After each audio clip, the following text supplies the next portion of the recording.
이렇게 언하수를 휘젓는 신화는 다음과 같은 의미를 내포하고 있어요. 대바는 우리가 가진 선한 본성을 대변합니다. 아수라는 우리가 가진 악한 본성을 대변하죠. 그러니까 우리 내면에는 항상 선과 악의 본성이 서로 전쟁을 하고 있어요. 그런데 사람이 너무 선하면은 세상을 살기가 힘들고 또 너무 악하면은 세상에 온갖 누를 끼치게 되죠. 그래서 보다 조화롭고 균형 있게 세상을 살기 위해서는요, 우리가 가진 선과 악의 본성이 서로 적절한 협상을 이룰 수 있어야만 합니다. 그래서 언하수를 휘젓는 대사를 하기 위해서는 선과 악의 힘, 즉 대바와 아수라가 같이 합동을 해야만 했던 거죠. 그리고 언하수를 휘젓는 대사는 우리들 삶의 궁극적인 목표가 깨달음을 향한 여정인 것을 의미합니다. 그리고 암리따라는 영생 플러스는 바로 깨달음의 넥타를 상징하고 있어요. 그리고 언하수를 휘젓기 위해서는 만다라산, 그러니까 북극성을 언하수 대양에다 옮겨서 휘저어야만 했는데요. 여기서 북극성은 우리들 제 삶의 눈에 있는 영성적 파워를 의미합니다. 우리가 가진 제 삶의 눈이 영성적 파워가 깨어나기 위해서는 우리들 척추를 따라 있는 영성적 포인트들, 그러니까 차크라들을, 7개 차크라들, 그 맨 밑에 있는 삼각형 골반, 그 골반 내에서 몸을 웅크린 채 잠자고 있는 뱀, 쿤달리니 에너지, 그러니까 바수키를 의미를 하는데요. 그 바수키를 깨워야만 합니다. 그리고 로프처럼 에너지 몸을 감아서 음양의 에너지를 일깨우는데 사용해야 함을 의미하고 있어요. 또 북극성을 옮기는 과정에서 산이 너무 무거워서 많은 대바들과 아수라들이 깔려 죽게 되었는데요. 영적 수행을 하기 위해서는 우리가 가지고 있는 많은 선과 악에 대한 기준이나 개념들이 조율되고 또 사라져야 함을 의미하고 있어요.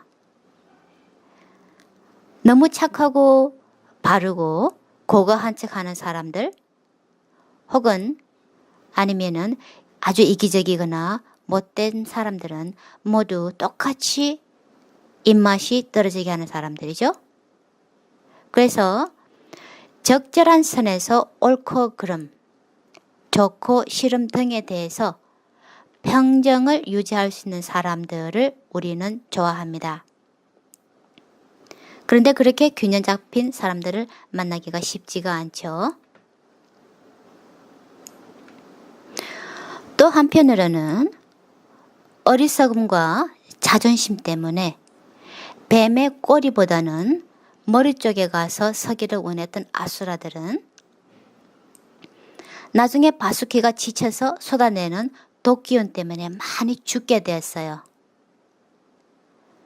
마찬가지로 우리의 일상생활에서도 우리는 얼마나 자주 공연한 자존심을 내세우다가 더욱 손해를 보게 되는 경우가 얼마나 많은가요? 그리고 대양을 휘젓는 과정에서 많은 귀한 보물들이 쏟아져 나오게 되었는데요. 대바들은 아수라들이 원하지 않는 것들만 가져갔다고 했어요. 그런데 이러한 보물들은 영적 수행을 하는 과정에서 올 수 있는 여러 가지 사이킥 파워나 신통력 등을 의미하고 있어요. 이러한 신통력들은 잠시 호기심을 자극하거나 각종 권력이나 파워들을 축적하는 데 도움이 될지는 모르지만은 궁극적으로는 진정한 깨달음의 길로 이끄는데 방해가 됩니다. 그래서 깨달은 성인이나 부처님은 각종 신통력들을 부릴 수 있는 능력이 있었지만은 그 힘들을 사용하는 것들을 자제하셨던 거죠. 마침내 암리따라는 넥타가 나왔을 때 아수라들은 대바들과의 약속을 어기고 단숨에 암리따를 잡아채서 달아났어요. 그리고 대바들은 아수라들이 약속을 어긴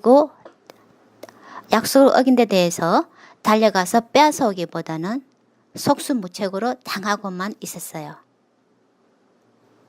마찬가지로 우리가 가진 악한 본성은 아무리 다짐을 해도 순식간에 선한 본성을 제압하고 자기 하고 싶은 대로 합니다. 아무리 담배나 술, 도박 등이 좋지 않다는 걸 알지만은 그렇지만 그런 중독증을 자신의 의지만으로 이길 수 있는 사람이 과연 얼마나 될까요? 그래서 우리는 깨달음을 얻기 위해서는 자신의 의지 힘만으로는 불가능하고요. 다른 사람들의 도움이나 지도가 필요함을 의미합니다. 그런데 아수라들은 정작 암리따를 손에 쥐었으면서도 서로 가지기 위해서 싸우다가 모힌이라는 아름다운 여자에게 속아서 다시 대바들에게 암리따를 고스란히 빼앗겼어요. 그러니까 우리가 가진 아수라적인 본성은 언제 어느 순간에 어떻게 자신의 꾀에 속아서 스스로의 다리를 찍을지 발등을 찍을지 아무도 몰라요. 아무리 오래 수행을 하고 높은 경지에 다다른 사람이라도 완전한 깨달음을 얻지 않는 한에는 언제 다시 나락으로 추락해서 한순간에 모든 것을 잃게 될지 아무도 몰라요. 그래서 옛날부터 아주 명망 높은 스님들이나 성직자들, 영적 구루들이 이러한 시험들에 걸려서 배가 망신하는 애들을 우리는 무수히 많이 들어왔죠.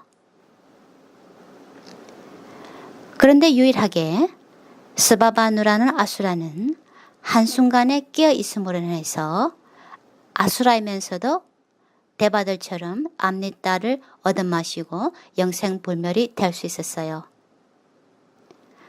마찬가지로 아무리 악한 사람이라도 한순간에 깨어있음으로 인해서 언제든 깨달음을 얻을 수 있다는 가능성을 보여주고 있어요. 스바바누가. 앙굴리말라 이야기가 유명하죠. 그러니까 앙굴리말라는 살인자였어요. 999명을 죽여서 엄지손가락을 잘라서 자기가 죽인 999명의 사람들의 엄지손가락을 잘라서 목걸이를 걸고 다녔죠. 그러다가 1000개를 채우기 직전에 부처님을 만나서 귀해서 깨달음의 성자가 된 앙굴리말라 이야기, 그 이야기가 이렇게 악한 사람이라도 언제든 깨달음을 뉘우치면은 언제든 깨달음 얻을 수 있다는 가능성을 보여주는 좋은 예입니다. 아무리 우리가 과거에 많은 어리석음을 저지르고 나쁜 일을 많이 했더라도요. 한순간에 깨우치고 참회하고 개선할 수 있으면은 깨달음, 완전한 행복을 얻을 수 있음을 이렇게 라후와 케투의 스토리가 보여주고 있어요. 그리고 비슈누가 라후와 케투를 자르는 데 사용한 차크라는 태양의 길인 조디액을 의미하고 있습니다.